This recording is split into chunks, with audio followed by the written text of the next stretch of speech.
ಒಂದು ಚಿಕ್ಕದಾದಂಥ ಒಂದು ವಿಡಿಯೋ ಒಬ್ಬ ಗ್ರೇಟ್ ಮ್ಯೂಸಿಷಿಯನ್ಸ್ ಬಗ್ಗೆ ತೋರಿಸ್ತೀನಿ. ಸೊ ಆಲ್ ಆಫ್ ನಿಜಾಯ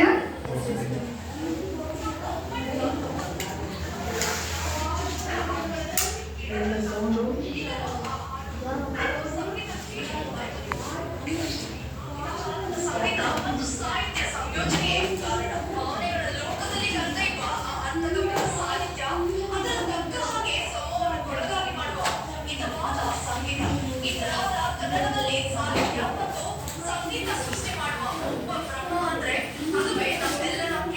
ಸಂಗೀತದ ಮಹಾಗುರುಗಳು ಮತ್ತು ನಾದಬ್ರಹ್ಮನೆಂದೇ ಕರೆಯಲ್ಪಡುವ ಹಂಸಲೇಖರು.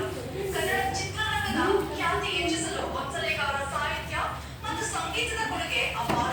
ಕನ್ನಡ ಚಿತ್ರರಂಗದಲ್ಲಿ ಹಲವು ದಶಕಗಳಿಂದ ಸಕ್ರಿಯರಾಗಿರುವ ಅವರು ಈಗಲೂ ಕೂಡ ಕನ್ನಡ ಚಿತ್ರರಂಗದಲ್ಲಿ ಬ್ಯುಸಿಯಾಗಿದ್ದಾರೆ. ಕನ್ನಡ ಚಿತ್ರರಂಗಕ್ಕೆ ಹಂಸಲೇಖ ನೀಡಿದ ಕೊಡುಗೆ ದೊಡ್ಡದು. ಗೀತ ರಚನಾಕಾರರಾಗಿ, ಸಂಗೀತ ನಿರ್ದೇಶಕರಾಗಿ ಹಂಸಲೇಖ ಅವರು ಗುರುತಿಸಿಕೊಂಡಿದ್ದಾರೆ. ನಾದಬ್ರಹ್ಮ ಎಂಬ ಬಿರುದು ಅವರಿಗೆ ಸಿಕ್ಕಿದೆ. ತಮ್ಮ ಸಂಗೀತದ ಮೂಲಕ ಕೇಳುಗರ ಹೃದಯದಲ್ಲಿ ಜಾಗ ಪಡೆದ ಹಂಸಲೇಖ ಅವರಿಗೆ ಇಂದು ಜೂನ್ 23 ಜನ್ಮದಿನ. ಅವರಿಗೆ ಎಲ್ಲರೂ ಜನ್ಮದಿನದ ಶುಭಾಶಯ ಕೋರುತ್ತಿದ್ದಾರೆ. ಕನ್ನಡ ಚಿತ್ರರಂಗದ ಖ್ಯಾತಿ ಹೆಚ್ಚಿಸಲು ಹಂಸಲೇಖ ಅವರ ಸಾಹಿತ್ಯ ಮತ್ತು ಸಂಗೀತದ ಕೊಡುಗೆ ಅಪಾರ. ಹಾಗಾದ್ರೆ ಸಂಗೀತದ ಪಿತಾಮಹ ನಾದಬ್ರಹ್ಮ ಅವರ ಲೈಫ್ ಸ್ಟೋರಿ, ಅವರ ಮ್ಯೂಸಿಕಲ್ ಜರ್ನಿ ಹೇಗಿತ್ತು ಎಂಬುದರ ಕುರಿತು ನಾವು ತಿಳಿದುಕೊಳ್ಳೋಣ. ಹಂಸಲೇಖ ಅವರು 23 ಜೂನ್ 1951ರಂದು ಜನಿಸಿದರು. ಅವರ ಜನ್ಮ ಹೆಸರು ಗೋವಿಂದರಾಜು ಗಂಗರಾಜು. ಬಹುಮುಖ ಪ್ರತಿಭೆಯ ವ್ಯಕ್ತಿತ್ವ ಅವರು. ಹಂಸಲೇಖ ಅವರು 1980ರ ದಶಕದ ಉತ್ತರಾರ್ಧದಿಂದ ಭಾರತೀಯ ಚಲನಚಿತ್ರ ಸಂಯೋಜಕ, ಸಂಗೀತಗಾರ, ಗೀತ ರಚನೆಗಾರ, ಸಂಭಾಷಣೆ ಬರಹಗಾರ, ಚಿತ್ರಕಥೆ ಬರಹಗಾರ. ಹೆಚ್ಚಾಗಿ ಅವರು ಕನ್ನಡ ಚಲನಚಿತ್ರೋದ್ಯಮದಲ್ಲಿ ಕೆಲಸ ಮಾಡುತ್ತಾರೆ. ಅದರ ಜೊತೆಗೆ ಅವರು ತಮಿಳು ಮತ್ತು ತೆಲುಗು ಚಿತ್ರಗಳಲ್ಲಿಯೂ ಕೆಲಸ ಮಾಡಿದ್ದಾರೆ. ಹಂಸಲೇಖ ಅವರನ್ನು ಎಲ್ಲರೂ ಗೌರವದಿಂದ ನಾದಬ್ರಹ್ಮ ಎಂಬ ಶೀರ್ಷಿಕೆಯಿಂದ ಕರೆಯುತ್ತಾರೆ. ಇದಕ್ಕೆ ಕಾರಣ ಅವರ ಸಂಗೀತ ತಯಾರಿಕೆಯ ಶೈಲಿ ಮತ್ತು ಸಾಹಿತ್ಯ ರಚನೆಯ ಶೈಲಿಯ ಬದಲಾವಣೆ. ಇದು ಹೆಚ್ಚು ಯುವ ಪೀಳಿಗೆಗೆ ಬಹಳಷ್ಟು ಮೋಡಿ ಮಾಡುತ್ತದೆ. ಅವರ ತಮ್ಮ ಮ್ಯೂಸಿಕಲ್ ಜರ್ನಿಯಲ್ಲಿ ಅವರು ಜಾನಪದವನ್ನು ಸಂಯೋಜಿಸಿದರು ಮತ್ತು ಪಾಶ್ಚಿಮಾತ್ಯ ಸುಮಧುರ ಸಂವೇದನೆಗಳನ್ನು ಪ್ರಾಮಾಣಿಕ ಚಲನಚಿತ್ರಕ್ಕೆ ತಂದರು. ದಕ್ಷಿಣ ಚಲನಚಿತ್ರೋದ್ಯಮಕ್ಕೆ ಹಲವಾರು ಸುಮಧುರ ಸಾಮರ್ಥ್ಯದ ಗಾಯಕರು, ಸಂಯೋಜಕರು, ಬರಹಗಾರರು ಮತ್ತು ಗೀತ ರಚನೆಕಾರರನ್ನು ಪರಿಚಯಿಸಿದರು. ಹೀಗಾಗಿ ಅವರು ಕನ್ನಡದ ನಾದಬ್ರಹ್ಮ ಎಂದು ಕರೆಯಲ್ಪಟ್ಟರು. ಇನ್ನು ಅವರಿಗೆ ಹಂಸಲೇಖ ಎಂಬ ಹೆಸರು ಬಂದಿದ್ದೇ ರೋಚಕ. ಹಂಸಲೇಖ ಅವರ ಹುಟ್ಟು ಹೆಸರು ಗೋವಿಂದರಾಜು ಗಂಗರಾಜು. ಅವರು ಮಂಡ್ಯದಲ್ಲಿ ಜನಿಸಿದರು ಮತ್ತು ಅಧ್ಯಯನದ ನಂತರ ಅವರು ತಮ್ಮ ತಂದೆಯ ಮುದ್ರಣಾಲಯದಲ್ಲಿ ಕೆಲಸ ಮಾಡಲು ಪ್ರಾರಂಭಿಸಿದರು. ಆದರೆ ಸಂಗೀತದ ವ್ಯಾಮೋಹದಿಂದಾಗಿ ನಂತರ ಅವರು ತಮ್ಮ ಸಹೋದರ ಬಾಲಕೃಷ್ಣ ಅವರ ಆರ್ಕೆಸ್ಟ್ರಾ ಗುಂಪಿಗೆ ಸೇರಿದರು. ಈ ವೇಳೆ ಅವರು ಕವನಗಳನ್ನು ಬರೆಯಲು ಮತ್ತು ನಂತರ ತಮ್ಮ ಬರಹಗಳಿಗೆ ರಾಗಗಳನ್ನು ರಚಿಸುವಲ್ಲಿ ಬಹಳ ಆಸಕ್ತಿ ಹೊಂದಿದರು. ಆಗ ಅವರು ತಮ್ಮ ಗುರುಗಳು ನೀಡಿದ ಸ್ವಾನ್ ಬ್ರಾಂಡ್ ಪೆನ್ನಿನಿಂದ ಬರೆಯುತ್ತಿದ್ದ ಕಾರಣ ಅವರ ಗುರುಗಳಾದ ಲಾವಣಿ ನೀಲಕಂಠಪ್ಪ ಅವರಿಗೆ ಹಂಸಲೇಖ ಎಂದು ಹೆಸರಿಟ್ಟರು. ಕನ್ನಡದಲ್ಲಿ ಸ್ವಾನ್ ಅಂದರೆ ಹಂಸ, ಬರವಣಿಗೆಗೆ ಲೇಖಕ. ಹೀಗೆ ಗಂಗರಾಜು ಹಂಸಲೇಖ ಆದರು. ಕನ್ನಡ ಚಿತ್ರರಂಗದಲ್ಲಿ ಹಲವು ದಶಕಗಳಿಂದ ಸಕ್ರಿಯರಾಗಿರುವ ಹಂಸಲೇಖ ಅವರು ಈಗಲೂ ಬ್ಯುಸಿ ಆಗಿದ್ದಾರೆ. ರಿಯಾಲಿಟಿ ಶೋಗಳಿಗೆ ಜಡ್ಜ್ ಆಗಿ ಯುವ ಪ್ರತಿಭೆಗಳಿಗೆ ಮಾರ್ಗದರ್ಶನ ನೀಡುತ್ತಿದ್ದಾರೆ. ಯುವ ಪ್ರತಿಭೆಗಳನ್ನು ತಿದ್ದುವ ಕೆಲಸ ಇವರಿಂದ ಆಗುತ್ತಿದೆ. ಚಿತ್ರರಂಗದಲ್ಲಿರುವ ಅನೇಕರಿಗೆ ಹಂಸಲೇಖ ಅವರೇ ಮಾದರಿ. ಅವರನ್ನು ಅನೇಕರು ಮಾನಸ ಗುರುಗಳು ಎಂದು ಕರೆದಿದ್ದಾರೆ. ಹಂಸಲೇಖ ಅವರ ಸಾಧನೆಗೆ ಹಲವು ಪ್ರಶಸ್ತಿಗಳು ಸಿಕ್ಕಿವೆ. ರಾಷ್ಟ್ರ ಪ್ರಶಸ್ತಿ 1 ಬಾರಿ, ಫಿಲ್ಮ್ಫೇರ್ ಪ್ರಶಸ್ತಿ 6 ಬಾರಿ, ರಾಜ್ಯ ಪ್ರಶಸ್ತಿ 10 ಬಾರಿ ಪಡೆದಿದ್ದು ಅವರ ಹೆಚ್ಚುಗಾರಿಕೆಯಾಗಿದೆ. ನಂತರ ಕನ್ನಡ ಚಿತ್ರರಂಗವನ್ನೇ ಆಳುವ ಸಂಗೀತ ನಿರ್ದೇಶಕರಾಗಿ ಅವರು ಬೆಳೆದು ನಿಂತರು. ಕನ್ನಡ ಚಿತ್ರರಂಗದ ಬಹುತೇಕ ಸ್ಟಾರ್ ನಟರ ಸಿನಿಮಾಗಳಿಗೆ ಅವರು ಸಂಗೀತ ಸಂಯೋಜನೆ ಮಾಡಿದ್ದಾರೆ ಅನ್ನೋದು ವಿಶೇಷ. ಸಾವಿರಾರು ಸೂಪರ್ ಹಿಟ್ ಗೀತಗಳನ್ನು ನೀಡಿ ಅವರು ಜನಮನ ಗೆದ್ದಿದ್ದಾರೆ. ಹಂಸಲೇಖ ಅವರು ಚೌಕಟ್ಟು ಹಾಕಿಕೊಂಡು ಬದುಕಿದವರಲ್ಲ. ಹಲವು ಡ್ಯುಯೆಟ್ ಸಾಂಗ್ಗಳಿಂದ ಹಂಸಲೇಖ ಅವರೇ ಭಕ್ತಿ ಪ್ರಧಾನ ಗೀತೆಯನ್ನು ರಚಿಸಿದ್ದಾರೆ. ಹಳ್ಳಿ ಹುಡುಗರಿಗೆ ಇಷ್ಟ ಆಗುವ ನಿಂಬೆ ಹಣ್ಣಿನ ಹುಡುಗಿ ಮತ್ತು ನೋಡು ಹಾಡನ್ನು ಬರೆದು ಗಮನ ಸೆಳೆದಿದ್ದಾರೆ. ಕನ್ನಡದ ಮಣ್ಣಿನ ಹಾಡು, ಸ್ಯಾಡ್ ಸಾಂಗ್ಗಳು ಅವರ ಲೇಖನಿಯಿಂದ ಮೂಡಿ ಬಂದಿವೆ ಅನ್ನೋದು ವಿಶೇಷ. ಅವರಿಗೆ ಸಹಪಾಠಿಯಾಗುವಂತಹ ಮತ್ತೋರ್ವ ವ್ಯಕ್ತಿ ಇಲ್ಲ ಎನ್ನಬಹುದು. ಹಂಸಲೇಖ ಅವರು ಗಾಯಕಿ ಲತಾ ಹಂಸಲೇಖ ಅವರನ್ನು ಮದುವೆ ಆಗಿದ್ದಾರೆ. ದಂಪತಿಗಳಿಗೆ 3 ಮಕ್ಕಳಿದ್ದಾರೆ. ಅಲಂಕಾರ ಅಂತ ಹುಡುಗ, ತೇಜಸ್ವಿನಿ ಹಾಗೂ ನಂದಿನಿ ಎಂಬ 2 ಹೆಣ್ಣು ಮಕ್ಕಳಿದ್ದಾರೆ. ಇವರು ಕೂಡ ತಂದೆಯಂತೆ ಸಂಗೀತ, ಸಾಹಿತ್ಯ, ರಂಗಭೂಮಿ, ಚಲನಚಿತ್ರ ನಿರ್ದೇಶನದಲ್ಲಿ ತೊಡಗಿಕೊಂಡಿದ್ದಾರೆ. ಈಗಲೂ ಅನೇಕ ಯುವ ಪ್ರತಿಭೆಗಳಿಗೆ ತಮ್ಮ ಮಾರ್ಗದರ್ಶನ ಮಾಡುತ್ತಿದ್ದಾರೆ. ಮಾಡಿ ತಮ್ಮ ಯಾರಿಲ್ವಾ ಮ್ಯೂಸಿಷಿಯನ್ ಅಂತಾನೆ ಕರಿಬೋದು. ನಿಜವಾಗ್ಲೂ ಅವ್ರು ಇಲ್ಲ ಅಂತಂದ್ರೆ ಕನ್ನಡ ಇಂಡಸ್ಟ್ರಿಲಿ ಇಷ್ಟು ಒಳ್ಳೊಳ್ಳೆ ಮೂವಿಗಳಿಗೆ ಇಷ್ಟು ಒಳ್ಳೆ ಸಾಂಗ್ಗಳನ್ನ ಕೊಡ್ಲಿಕ್ಕೆ ಸಾಧ್ಯ ಇಲ್ಲ. ಸೊ ಈಗ ಮೊದಲಷ್ಟೇ ಅಲ್ಲದೆ ಇತ್ತೀಚಿನ ದಿನಗಳಲ್ಲೂ ಸಹ ನಡೆಯುವಂತ ಕೆಲವೊಂದು ರಿಯಾಲಿಟಿ ಶೋಗಳಲ್ಲಿ ಮಕ್ಕಳಿಗೆ ಜಡ್ಜ್ಮೆಂಟ್ ಆಗಿ ಬರ್ತಾರೆ. ಯಾವ್ದು ಪ್ರೋಗ್ರಾಮ್ ಅದು? ಸರಿಗಮಪ ಲಿಟಲ್ ಚಾಂಪ್ಸ್ ಬರುತ್ತಲ್ಲ. ಸೊ ಅದರಲ್ಲೂ ಸಹ ಅವ್ರನ್ನ ನಾವು ನೋಡ್ಬೋದು. ಅವರು ಅದರಲ್ಲಿ ಬಂದಾಗ ಕೆಲವೊಂದು ಮಾತುಗಳು ಹೇಳ್ತಾರೆ, ಕೇಳಿಸ್ಕೊಳ್ಬೋದು. ಹೀಗೆಲ್ಲ ಇಷ್ಟ, ಹೇಗೆ ಅವ್ರ ಹೆಸರು ಹೇಗೆ ಚೇಂಜ್ ಮಾಡಿದ್ರು, ಹೇಗೆ ಗುರುಗಳಿಗೆ ಇಷ್ಟವಾದಂತ ಶಿಷ್ಯನಾಗಿದ್ರು ಎನ್ನುವಂಥದ್ದನ್ನ ನೋಡ್ಬೋದು. ಸೊ ಇಲ್ಲಿ ನಿಮ್ಮ ಒಂದು ಗದ್ಯದಲ್ಲಿ ಜಾಝ್ ಪೊಯಮ್ ಟು, ಯಾಕಪ್ಪ ಇದನ್ನು ನಿಮಗೆ ತೋರಿಸಿದೆ ಅಂತಂದ್ರೆ ಈ ಜಾಝ್ ಪೊಯಮ್ ಟು ಎನ್ನುವಂಥದ್ದು ಸಹ ಒಬ್ಬ ಹಳೆಯ ಹಿಂದಿನ ಕಾಲದ ಒಬ್ಬ ಗ್ರೇಟ್ ಮ್ಯಾರಿನರ್ ಅಂತಾನೆ ಹೇಳ್ಬೋದು. ಸೊ ಈ ಮ್ಯಾರಿನರ್ ಎನ್ನುವಂಥ ಕೊಲರಿಡ್ಜ್ ಎನ್ನುವಂಥವರು ಹೇಗೆ ಹಳೆಯ ಕಾಲದಲ್ಲಿ ಈ ಸಂಗೀತವನ್ನ ಹೇಳ್ಕೊಂತ ಬರ್ತಾ ಇದ್ರು, ಹೇಗೆ ಊರೂರ ಮೇಲೆ ಅವ್ರನ್ನ ಅಟ್ರಾಕ್ಟ್ ಮಾಡ್ಕೊಂಡು ಹೇಗೆ ಸಂಗೀತಗಾರರು ನಾವು ಅಂತೇಳಿ ಹೇಳ್ಕೊಂಡು ಬರ್ತಾ ಇದ್ರು. ಇದು ಒಂದು ಸಾಂಪ್ರದಾಯಿಕವಾದಂತಹ ಕವನ. ದ ಏನ್ಷಿಯಂಟ್ ಮ್ಯಾರಿನರ್ ಅಂತ ಬರುತ್ತೆ, ಪುರಾತನ ಕಾಲದ ನಾವಿಕರು. ಸೊ ಹೇಗೆ ಬರ್ತಾ ಇದ್ರು ಎನ್ನುವಂಥದ್ದನ್ನ ಈ ಒಂದು ಪದ್ಯದಲ್ಲಿ ತೋರಿಸ್ತಾ ಇದ್ರೆ ಅವ್ರು ನೋಡೋರ್ ಕಡೆಗೆ ಹೇಗೆ ಕಾಣಿಸ್ತಾ ಇದ್ರು. ಸೊ ಫಿಸಿಕಲ್ ಅಪಿಯರೆನ್ಸ್ ಹೇಗಿರ್ತಾ ಇತ್ತು ಎನ್ನುವಂಥದ್ದು ಈ ಒಂದು ಪದ್ಯದಲ್ಲಿ ಜಾಝ್ ಇವರು ಮ್ಯೂಸಿಷಿಯನ್ಸ್ಗಳು. ಸೊ ಈ ಒಂದು ಪದ್ಯದಲ್ಲಿ ಈ ಒಂದು ಪೊಯೆಟ್ರಿನಲ್ಲಿ ಅವ್ರು ಏನ್ ಹೇಳ್ತಾರೆ, ಜನರನ್ನ ಅವ್ರ ಜೊತೆ ಸೆಳ್ಕೊಳ್ಳೋದಕ್ಕೆ ಏನ್ ಮಾಡ್ತಾರೆ ಎನ್ನುವಂಥದ್ದು. ಸೊ ಈ ಒಂದು ಪದ್ಯವನ್ನು ಬರೆದಿರುವಂತವರು ಕಾರ್ಲ್ ವೆಂಡಲ್ ಹೈನ್ಸ್ ಎನ್ನುವಂಥವ್ರು. ಯಾರೋ ಕಾರ್ಲ್ ವೆಂಡಲ್ ಹೈನ್ಸ್ ಎನ್ನುವಂಥವ್ರು ಈ ಒಂದು ಪದ್ಯವನ್ನ ಬರೆದಿದ್ದಾರೆ. ಸೊ ಅವ್ರ ಬಗ್ಗೆ ಒಂದು ಚಿಕ್ಕದಾದಂತ ಒಂದು ಪರಿಚಯನ ಮಾಡ್ಕೊಳ್ತಾ ಇದ್ದಾರೆ.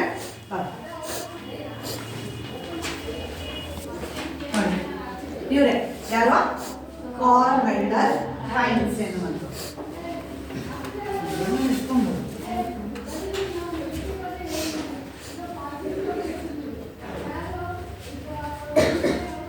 Carl Wendell Heinz Jr. was born in North Carolina.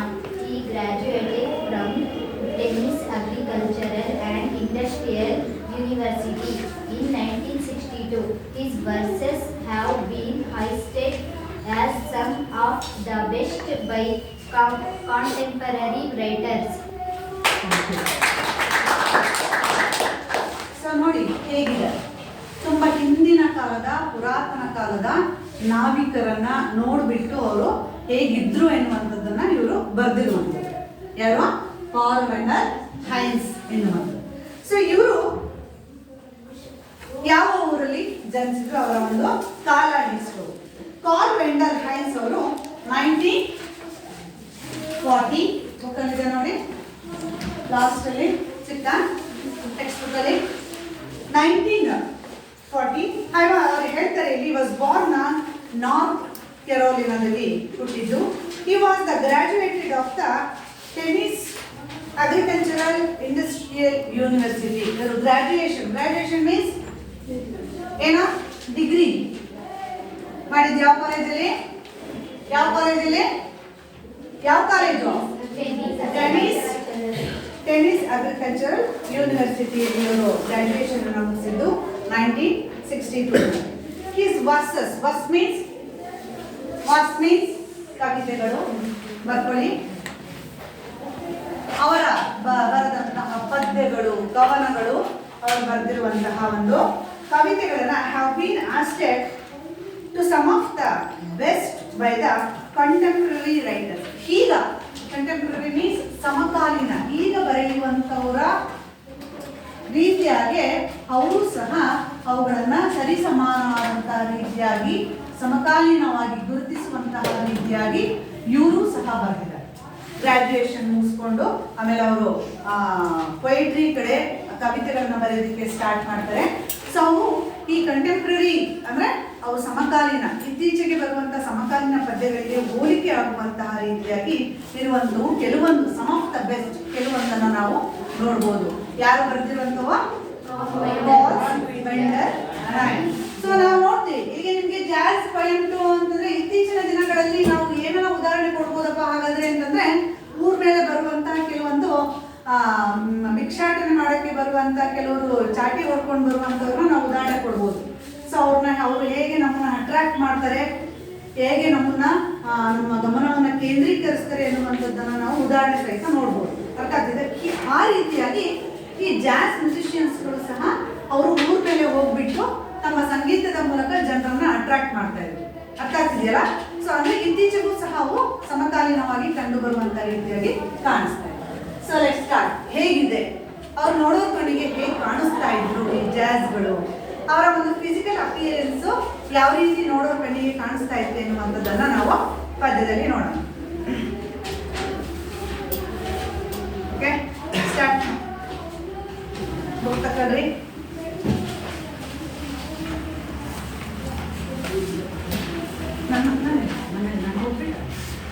Jazz poem 2, Paul Randall Hines Jazz.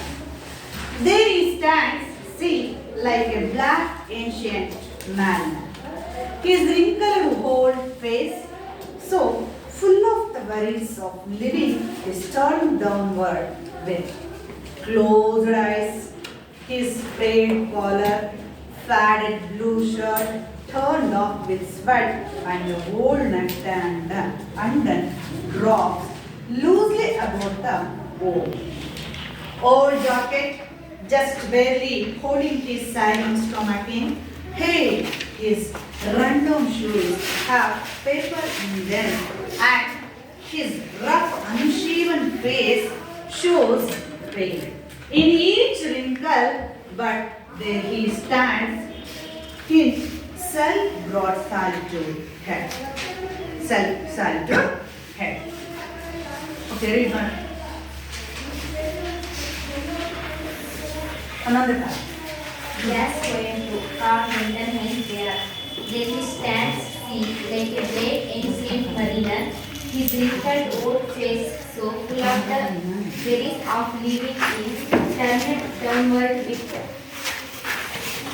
Next, boys. Closed eyes, his frayed collar, faded blue bow shirt turns dark with sweat, and the old necktie undone drops loosely about the wall. Next, girls. Ajra. Old Jack barely holding his head, sagging stomach, where his run-down shoes have paper in them. His Next, Anusha. Rough, unshaven face shows pain in each wrinkle, but there he stands in self-brought, saluted head. Next, boys. Shivu.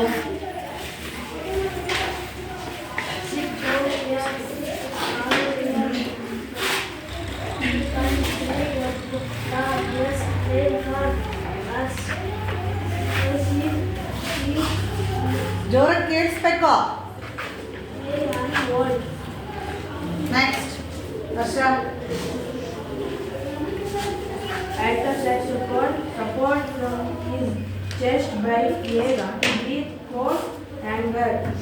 Gentle he lifts in new to pretend lips she to. Sania starting.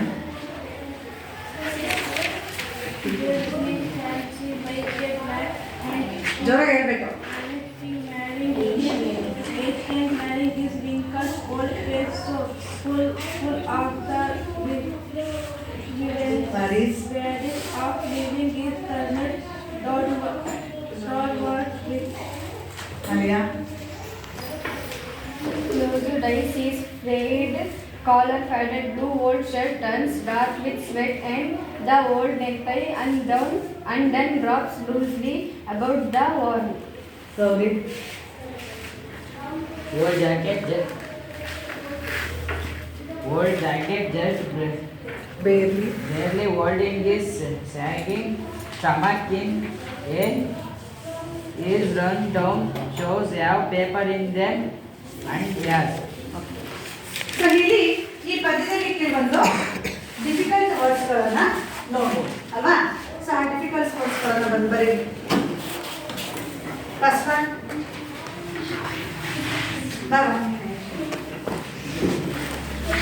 Next ಏನಿದು ancient. Ancient means ancient means ಪುರಾತನ, ಹಿಂದಿನ, past tense, ನಡೆದು ಹೋಗಿರುವಂತಹ, ಹಿಂದಿನ ಕಾಲದ, ಹಳೆಯ ಕಾಲದ ಅನ್ನೋ ಅರ್ಥದಲ್ಲಿ ಹೇಳ್ಬೋದು.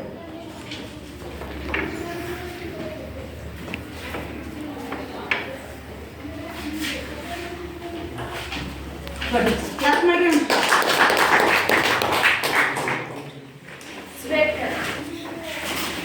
ಸ್ವೆಟ್ ಮೀನ್ಸ್ ಬೆವತಿರುವಂತಹ,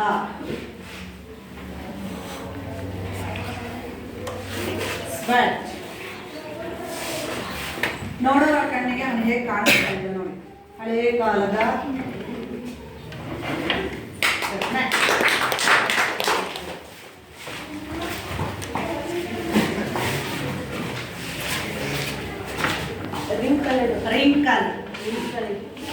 ರಿಂಕಲ್ ಮೀನ್ಸ್ ಸುಕ್ಕುಗಟ್ಟಿರುವಂತಹ, ಸುಕ್ಕಾದ.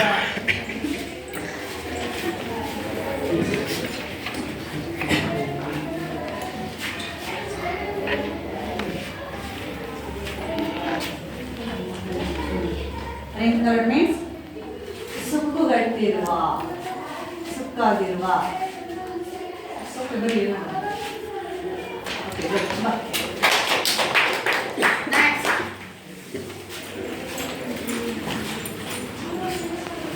Mariner, ancient mariner, navika. Mariner means navika. Navika ಅಂದ್ರೆ ದೋಣಿಯನ್ನ ಓಡಿಸುವಂತವನು, ಹಡಗನ್ನ ಓಡಿಸುವಂತವನು, ಸೇಲರ್ಸ್ ಅಂತ ಹೇಳ್ಬೋದು. ನಾವಿಕ. ನೆಕ್ಸ್ಟ್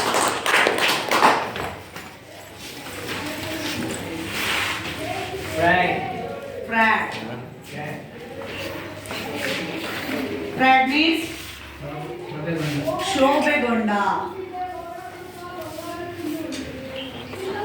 ಶೋಭೆಗೊಂಡ.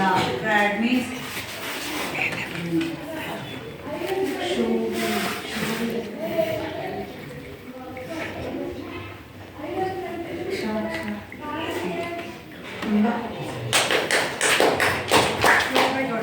ನೀಟಾಗಿಲ್ಲದೆ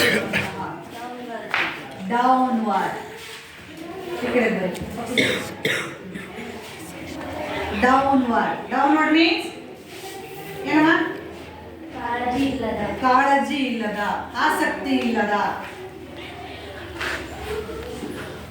ಡೌನ್ವರ್ಡ್ ಏನೋ ಹಿಂಸೆಗೆ ನೀವು ಓದ್ಕೊಂಡು ಬರ್ಕೊಂಡು ಬರ್ತಿರಲ್ವಾ, ಹಂಗೆ ನಿಮ್ಮಲ್ಲಿ ಕಾಳಜಿ ಇಲ್ಲ, ಆಸಕ್ತಿ ಇಲ್ಲ.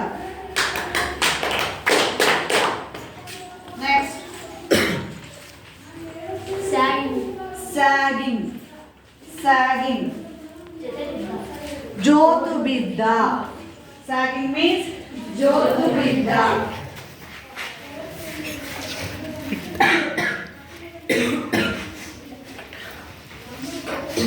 ಜೋತು ಬಿದ್ದ, ಸ್ಯಾಗಿಂಗ್. ಅಥವಾ ನೇತು ಬಿದ್ದ, ಜೋತು ಬಿದ್ದ, ಹೇಗಾದ್ರೂ ಹೇಳ್ಬೋದು.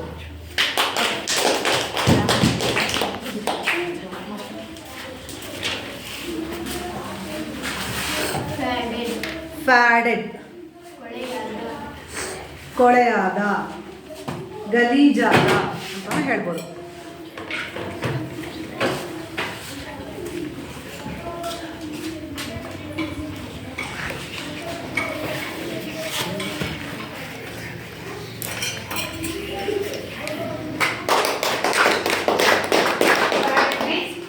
ಕೊಳೆಯಾದ, ಗಲೀಜಾಗಿರುವಂತಹ. ಹೇಗೆ ನೋಡೋರ ಕಣ್ಣಿಗೆ ಜಾಜ್ ಮ್ಯೂಸಿಷಿಯನ್ಸ್ ಕಾಣ್ತಾ ಇದೆ. Some of the difficult words ಇದೆ. ಓಕೆ, ಇನ್ನೂ ತುಂಬಾ ಇದೆ. ಸೊ ಅದರಲ್ಲಿ ಕೆಲವೊಂದು ವರ್ಡ್ಸ್ ಮಾತ್ರ. There he stands.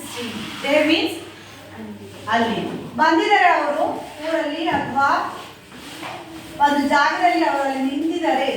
There he stands. He means ಅವನು means ಜಾಜ್ ಮ್ಯೂಸಿಷಿಯನ್ಸ್, ಜಾಜ್ ಬಂದಿರುವಂತಹ ಮ್ಯೂಸಿಷಿಯನ್ಸ್.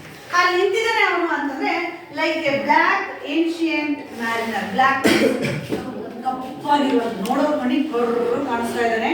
ಒಳ್ಳೆ ಪುರಾತನ ಕಾಲದ, ಹಿಂದಿನ ಕಾಲದ ಒಬ್ಬ ಏನ್ಷಿಯಂಟ್, ಪುರಾತನ ಕಾಲದ ಮ್ಯಾರಿನರ್. ಮ್ಯಾರಿನರ್ ಮೀನ್ಸ್ ಹಿಂದಿನ ಕಾಲದ ನಾವಿಕನ ತರ ಕಾಣಿಸ್ತಾ ಇದ್ದಾನೆ. Is wrinkled old face. Wrinkle means ಒಳ್ಳೆ ಸುಕ್ಕಾಗಿದೆ. ಎಲ್ಲ ನಮ್ಗೂ ಬರುತ್ತೆ ನೋಡಿ, ನೆರಿಗೆಗಳು ತರ ಸುಕ್ಕಾಗಿರ್ತಾರೆ, ಮುಖ ಎಲ್ಲ ಹಿಂಗ್ ಮಾಡ್ಕೊಂಡ್ರೆ. ಸೊ ಒಳ್ಳೆ ಮುಖ ಎಲ್ಲ ಅಲ್ಲಲ್ಲೇ, ಅಂದ್ರೆ ಮೀನ್ಸ್ ವಯಸ್ಸಾಗಿರುವ ಅಂತ. ಸೊ ಸುಕ್ಕುಗಟ್ಟಿರುವಂತಹ ಹೋಲ್ಡ್ ಫೇಸ್ ಮೀನ್ಸ್ ವಯಸ್ಸಾಗಿರುವಂತಹ ಒಂದು ಮುಖ. So full of worries of living. Full worry means ತುಂಬಾ ಚಿಂತಾಕ್ರಾಂತನಾಗಿರುವಂತಹ, ಏನು ಇಲ್ಲ, ಆಸಕ್ತಿನೇ ಇಲ್ಲ ಜೀವನದಲ್ಲಿ. ಪೂರ್ತಿ ಯಾವುದರಲ್ಲೂ ಒಂದು ಆಸಕ್ತಿ ಇಲ್ಲ, ಯಾವುದರಲ್ಲೂ ಲವಲವಿಕೆ ಇಲ್ಲ, ಪೂರ್ತಿ ಚಿಂತಾಕ್ರಾಂತನಾಗಿ ಜೀವನದಲ್ಲಿ ಇರುವಂಥದ್ದು ಅವನಿಗೆ ಕಾಣಿಸ್ತಾ ಇದೆ. Turned downward with closed eyes. ಕತ್ ಬಗ್ಸ್ಕೊಂಡು ನೋಡೋ ಕಣ್ಣಿಗೆ ಅವ್ನು ಕಣ್ಣು ಮುಚ್ಕೊಂಡಿದ್ದಾನೆ ಅನ್ನೋ ರೀತಿಯಾಗಿ ಕಾಣಿಸ್ತಾ ಇದ್ದಾನೆ. Closed ice. ಸೊ ಏನು ಆಸಕ್ತಿ ಇಲ್ಲ, ಒಂದು ಯಾವುದೇ ರೀತಿಯಾದಂತಹ ಒಂದು ಲವಲವಿಕೆ ಇಲ್ಲ ಮುಖದಲ್ಲಿ, ಒಂದು ಸ್ಮೈಲಿಂಗ್ ಫೇಸ್ ಇಲ್ಲ. ಹಳೇ ಕಾಲದ ನಾವಿಕನ ಥರ ಒಳ್ಳೆ ಕಪ್ಪಂಗೆ ಸುಕ್ಕಾಗಿರುವಂತ ಮುಖವನ್ನ ಇಟ್ಕೊಂಡು ಕಾಣಿಸ್ತಾ ಇದ್ದಾನೆ. ಜೀವನದಲ್ಲಿ ಚಿಂತಾಕ್ರಾಂತನಾಗಿ ಕೂಡಿರುವಂತದ್ದು ಕಾಣಿಸ್ತಾ ಇದೆ. And his frayed collar faded blue horse. Frayed means ಶೋಭೆಗೊಂಡ. ಫ್ರೇಡ್ ಮೀನ್ಸ್ ಶೋಭೆಗೊಂಡ. ಅವನು ಹಾಕೊಂಡಿರೋ, ಅವನಿಗೂ ಏಜ್ ಆಗಿದೆ, ಅವನು ಸುಕ್ಕುಗಟ್ಟಿರುವಂತಹ ಮುಖ, ಜೊತೆಗೆ ಶೋಭೆಗೊಂಡ ಅಂದ್ರೆ ಕೊಳೆಯಾದಂತ, ಏನು ಯಾವುದೋ ಒಂದು ಹಳೇದ ಒಂದು ಕಾಲರ್ ಇರುವಂತ ಫ್ಯಾಡೆಡ್ ಬ್ಲೂ ಶರ್ಟ್ ಅನ್ನ ಹಾಕೊಂಡಿದ್ದಾರೆ. ಬ್ಲೂ ಕಲರ್ ಫ್ಯಾಡೆಡ್ ಮೀನ್ಸ್ ಕೊಳೆಯಾಗಿರುವಂತಹ, ಅದು ಪೂರ್ತಿ ಗಲೀಜಾಗಿದೆ. ಆ ಕಾಲರ್ ಹತ್ರ ಎಲ್ಲ ಗಲೀಜೆಲ್ಲ ಕಾಣಿಸುತ್ತಲ್ಲ ಮಾರ್ಕೋ.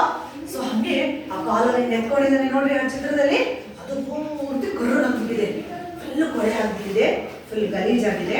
ಅಂತಹ ಒಂದು blue colour shirt turned dark with ಪೂರ್ತಿ ಆ ಬ್ಲೂ ಕಲರ್ ಶರ್ಟ್ ಬೆವ್ತು ಪೂರ್ತಿ ಡಾರ್ಕ್ ಕಲರ್ ಆಗಿದೆ.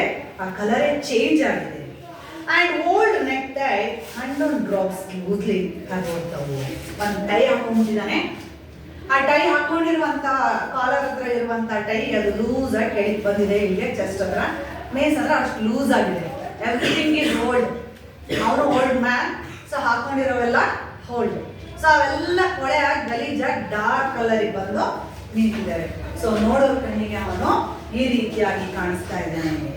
ಅಂಡೂನ್ drops loosely about the ore. Ore means ಹಾಕೊಂಡಿರುವಂಥದ್ದು, ಧರಿಸುವಂಥದ್ದು, ನಾವು ಹಾಕೊಂಡಿರುವಂತಹ ಬಟ್ಟೆ ನಮಗೆ ನೋಡೋ ಕಣ್ಣಿಗೆ ಈ ತರ ಕಾಣಿಸ್ತಾ ಇದೆ. ಕೇಳ್ತಾರೆ, right the physical appearance of the jazz musician ಅಂತ.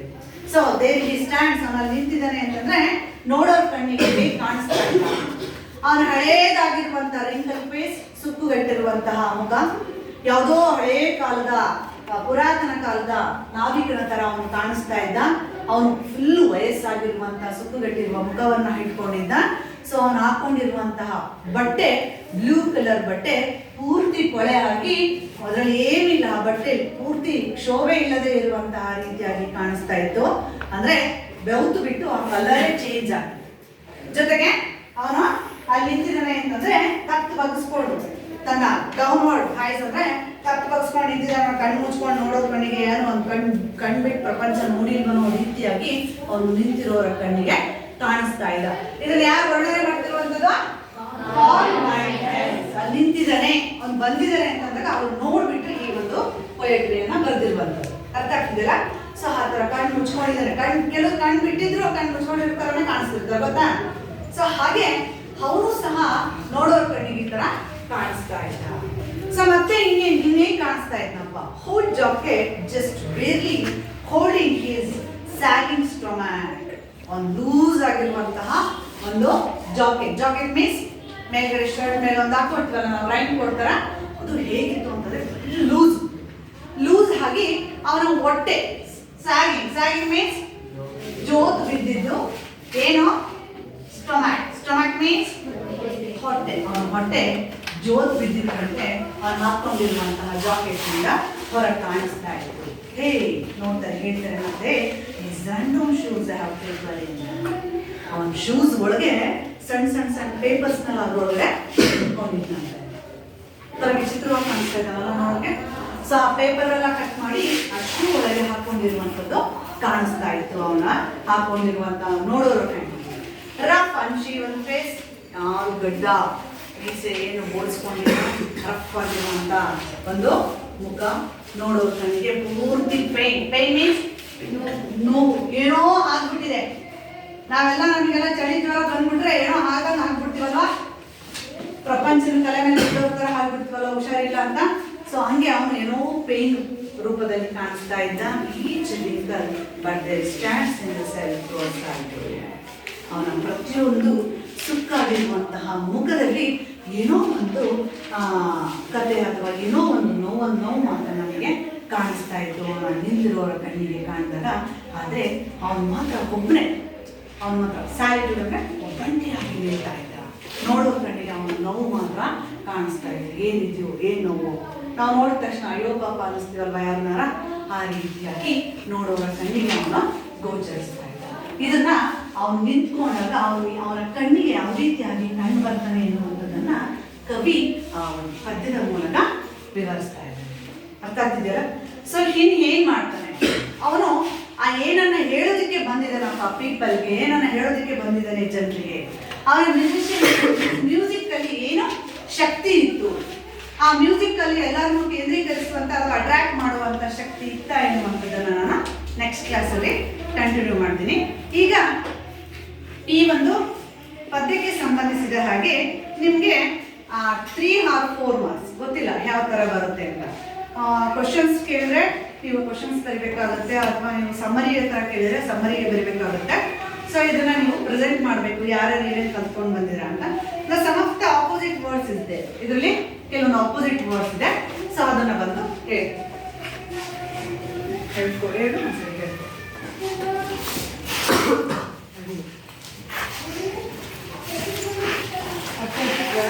support, ignore, stand, sit, like, dislike, hold, in, down, up, close, open, dark, night, old, unold, black, white, sad, happy, long, short. Support, ignore, stand, sit, like, dislike, hold, in, down, up, close, open, dark, night, hold, unhold, black, white, sad, happy, long, short. Good. Okay, next.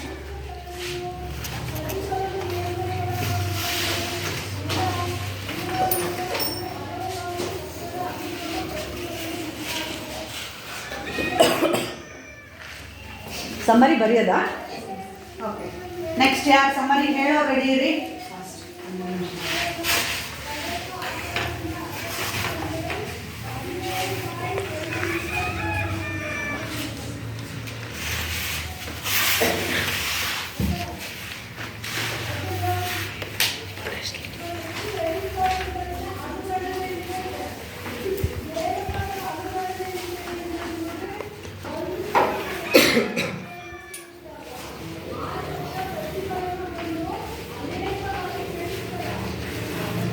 ಜಾಸ್ poem 2 ಹೇಳೋರೆ ಹೇಳ್ಬೋದು.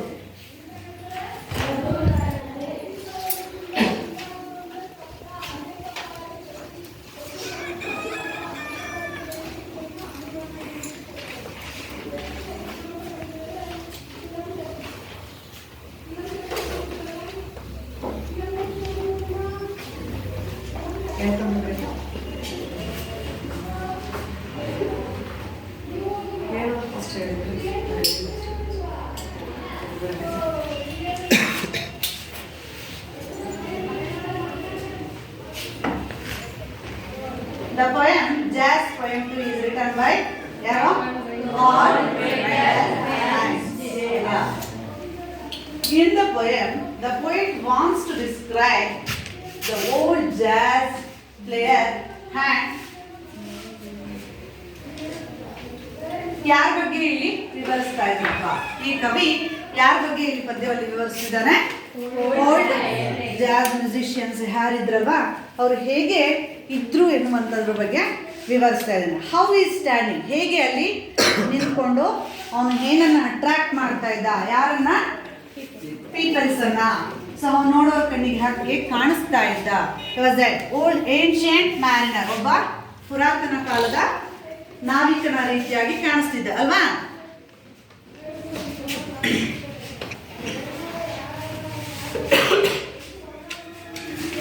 ಅವನ face ಹೇಗಿತ್ತು, wrinkle face, ನೋಡೋರ್ ಕಣಿಗೆ old, ಹಳೆಯದಾಗಿರುವಂತಹ, ವಯಸ್ಸಾಗಿರುವಂತಹ, ಸುಕ್ಕುಗಟ್ಟಿರುವಂತಹ ಒಂದು face ಆಗಿದ್ದು ಒಂದು.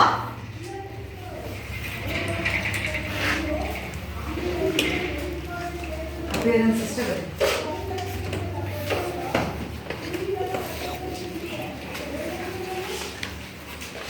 Pathetic mood, ನೋಡೋರ್ ಕಣಿಗೆ ಚಿಂತಾಜನಕವಾಗಿ ಕಾಣಿಸ್ತಾ ಇದೆ. Okay, next ಹೇಳು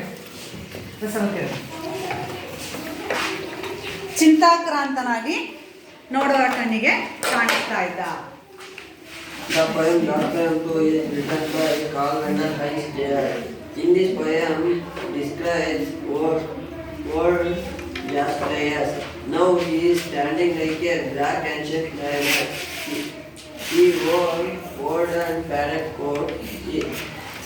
He wore old necktie. His shoes have paper in them.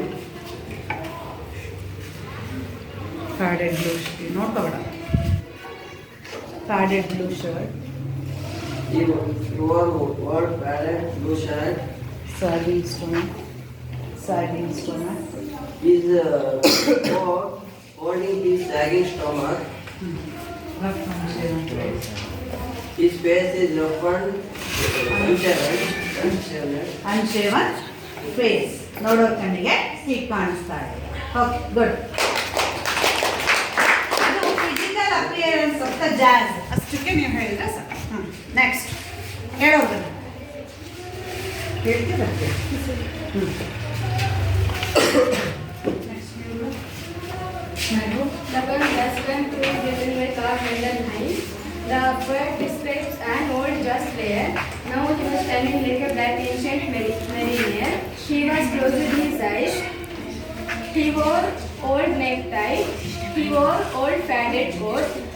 He was in pathetic mood.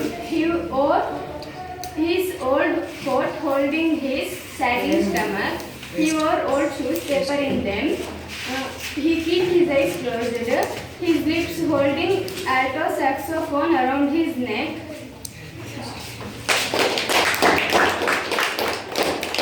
Okay, next. The poem Jazz Poem 2 is written by Carl Van Heinz Jr. This poem describes the jazz player. Now he is standing like a black ancient mariner. He was wore padded coat and wore necktie. He was head down and pathetic mood. Good.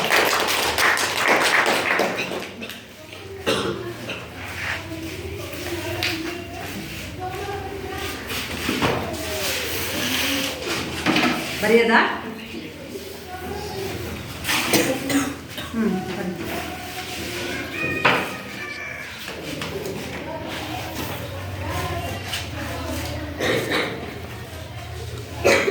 Next ಇನ್ಯಾರು ಹೇಳ್ತೀರಾ?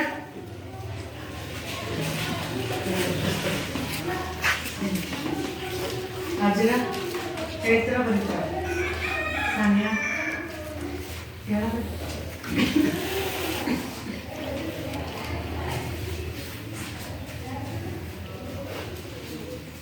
Written by Carl Van Heinz.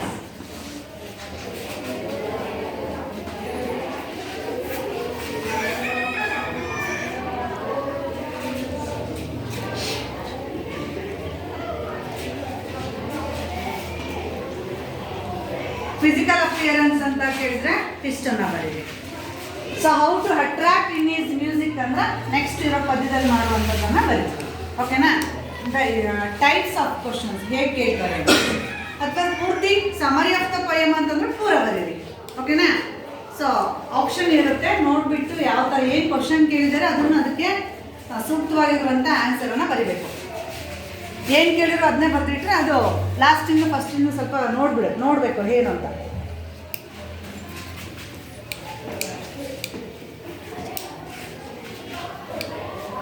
This poem describes to whole jazz player and is standing like ancient mariner. ನೋಡೋರಿಗೆ ಹೇಗೆ ಕಾಣಿಸ್ತಾ ಇದ್ದ, ಹೋಲಿಕೆ ಯಾರಿಗೆ ಹೋಲಿಕೆ ಮಾಡಿದ್ದಾರೆ ಅವನನ್ನ ಜಾಜ್ ಮ್ಯೂಸಿಷಿಯನ್ ಅಂತ.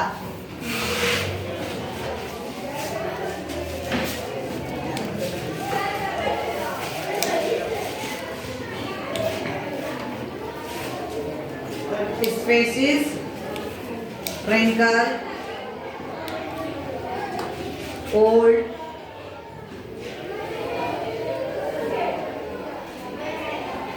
very good.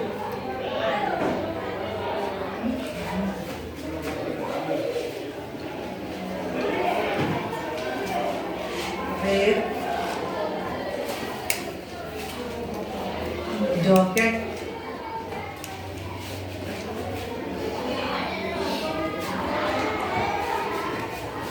blue. Good. ಇನ್ಯಾರಾದ್ರೂ ಹೇಳ್ತೀರಾ? ಬರೆಯೋರಿದ್ದೀರಾ? ಓಕೆ. ಫಿಸಿಕಲ್ ಅಪಿಯರೆನ್ಸ್ ಅಂತ ಕೇಳಿದ್ರೆ ಇಷ್ಟು ಬರೆದ್ರೆ ಸಾಕು. ಸೊ ಅದು ಪೊಯಮ್ ಆಗಿರೋದು ಅಷ್ಟೇ ಅಲ್ವಾ?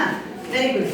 ಬಂದು ಹೇಳಿದವ್ರಿಗೂ ಮತ್ತು ಬೋರ್ಡ್ ಮೇಲೆ ಬರ್ದವ್ರಿಗೂ ಚೆನ್ನಾಗಿ ಮಾಡಿದ್ರಿ. Okay good. ಇನ್ನು ಉಳಿದಿದ್ದಂತನ ನೆಕ್ಸ್ಟ್ ಕ್ಲಾಸಲ್ಲಿ ಕಂಟಿನ್ಯೂ ಮಾಡೋಣ.